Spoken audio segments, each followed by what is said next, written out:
Eu sou Laura Lopes de Freitas, nasci na zona rural, Fazenda Cachoeirinha, município de Quirinópolis, por mãos de parteira. Minha parteira foi a dona Maria do Carmo, onde ela pediu à mamãe que me incentivasse e ensinasse a falar ela de vovó, porque o carinho dela por mim foi muito grande, porque quando a minha mãe engravidou de mim, foi na menopausa dela, e o caçula da minha mãe estava com 24 anos quando eu nasci. Então, fui muito amada desde a parteira, porque a vovó Maria do Carmo tinha o prazer de visitar a mamãe para me abraçar e pôr no colo.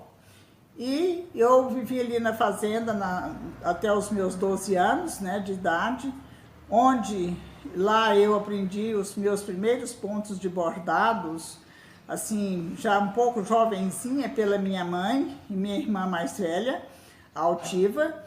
E depois dessa sequência de vida, o papai mudou aqui para Quirinópolis para mim estudar. Aonde aqui na época que eu mudei para cá, tinha até só o 4º ano primário e estava em projeto ainda, a escola normal. E eu estudei desde o 1º ano até o 4º ano primário.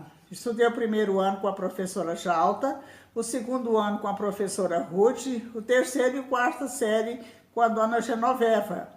Também foi minha catequista, me preparou para a primeira comunhão.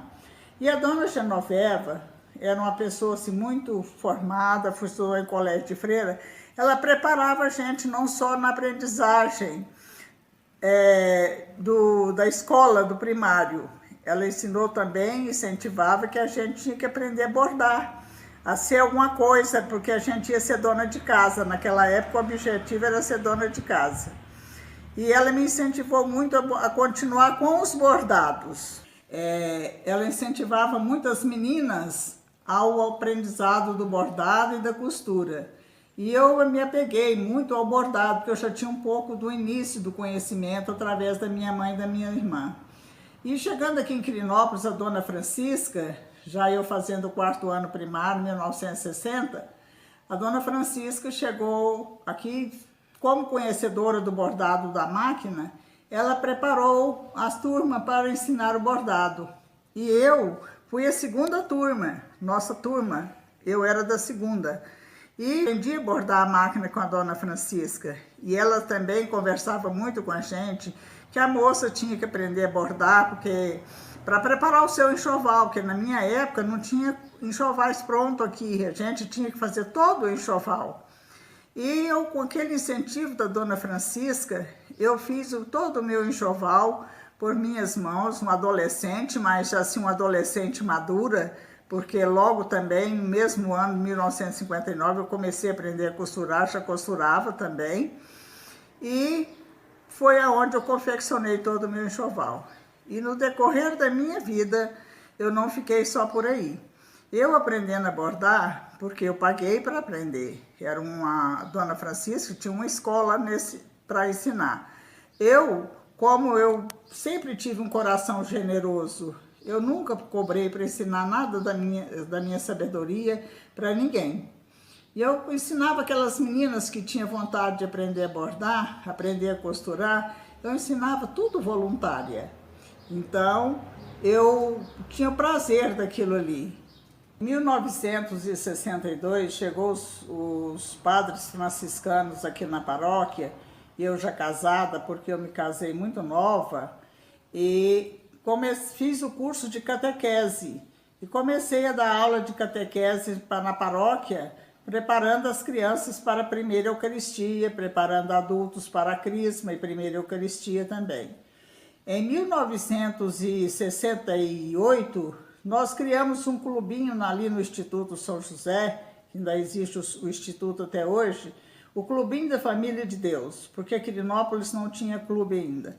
E nós ali fazíamos os nossos bailes quinzenais, né? Onde a gente ia para os bailes, dançava até ali para 1 a 2 horas da manhã, porque não podia ficar muito tarde, porque era perto da casa paroquial, da casa das irmãs, a gente parava mais cedo. E vinha para casa. E inaugurando, parece que foi em 1968 mesmo, inaugurou o Clube Itamaraty aqui em Quirinópolis, onde nós passamos a frequentar o Clube Itamaraty, e onde eu e meu marido, Na época fizemos parte da diretoria como diretor social, na época ornamentava o clube para a época dos bailes. Em 1967 eu já fui lecionar particular, onde eu lecionava para aquelas crianças que tinham dificuldade na escola e eu comecei a lecionar ensinando eles, também voluntariamente.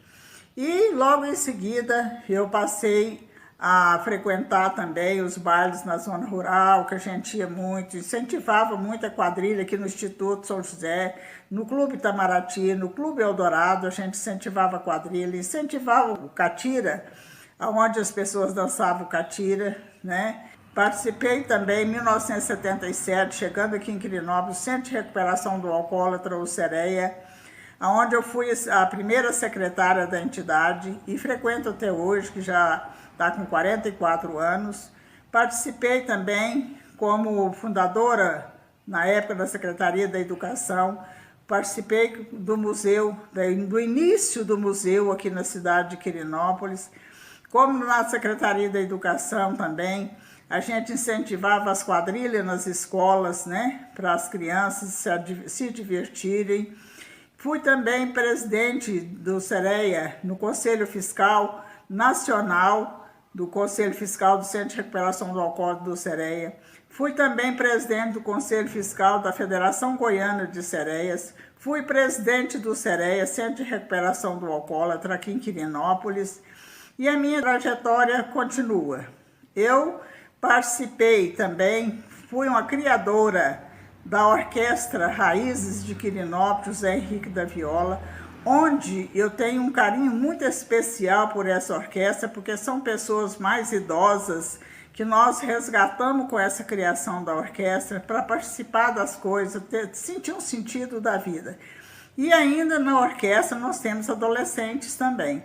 Adolescentes que participam da orquestra. Eu incentivei muito a quadrilha desde a época das escolas, porque além da quadrilha veio também a Folia de Reis, que meus pais eram foliões, assim, participavam, sempre fazia festa de reis em casa. E eu sou incentivadora dessa Folia de Reis, porque eu amo as tradições. Eu amo a cultura, principalmente a cultura da minha região, que é o catira, que é a quadrilha, que é a Folia de Reis. E eu amo. Então eu sou uma incentivadora. E por eu ser uma incentivadora, eu sou muito feliz com isso aí. E continuo aqui ativa, na vida ativa, para que as pessoas precisarem. Estou aqui para orientar, esclarecer os meus conhecimentos a quem precisarem. Eu procurei nos meus guardados e ainda encontrei uma relíquia que eu guardo há 61 anos, que é a minha amostra de bordado. Está encardida, mas aqui estão os meus primeiros passos há 61 anos atrás, que foi o início do meu bordado. Esse aqui que é o matame, né? Esse aqui é o cheio, esse aqui é o começo do matiz, aqui foram os meus primeiros contornos na máquina, fazendo folhas, fazendo ponto granito. Aqui já foi o ponto matiz, ó, ponto matiz, o ponto cheio. Aqui já o ponto matiz, aqui o ponto matiz também, o ponto folha que eu citei, que a gente fazia tanto na máquina como na mão, o ponto matiz, o matame, o pontinho granito, que é onde a gente usa mais ainda, o ponto margarida, né? Aqui tem um pontinho atrás que a gente faz também, e ponto cheio, muitos pontos aqui que a gente repete, né? Ponto matiz, o olhinho dos animais, dos bichinhos que a gente tem que aprender a fazer para poder fazer nos bichinhos quando a gente borda bichinhos, né? São os olhinhos dele, a boquinha também. Isso tudo eu aprendi na época que eu estava aprendendo a bordar. É uma relíquia que eu guardo até eu morrer. Quando eu morrer, eu não sei o que a minha família vai fazer. Essa tesoura aqui foi a tesoura que eu aprendi a bordar com ela há 61 anos atrás. Eu comprei na Casa Ramos, que a dona Francisca tinha lá para vender para as alunas. Eu guardo essa tesoura aqui com muito carinho, até o fim da minha vida. Essa máquina aqui, ela tem 61 anos de idade. Quando eu ganhei ela, completei os meus 15 anos. Foi no dia 7 de outubro de 1959. Eu e essa máquina e essa tesoura, que essa tesourinha aqui também, os bordados. Inclusive eu estou terminando aqui de complementar o ponto granito, que a gente borda uma parte, depois a gente vem com a outra recobrindo o bordado, né? E aqui no ponto bordado à máquina, a gente faz vários pontos, né? Pode ver que aí tem um granito, tem um ponto costuradinho, tem um ponto ilhós, tem um ponto atrás, tem tudo, né?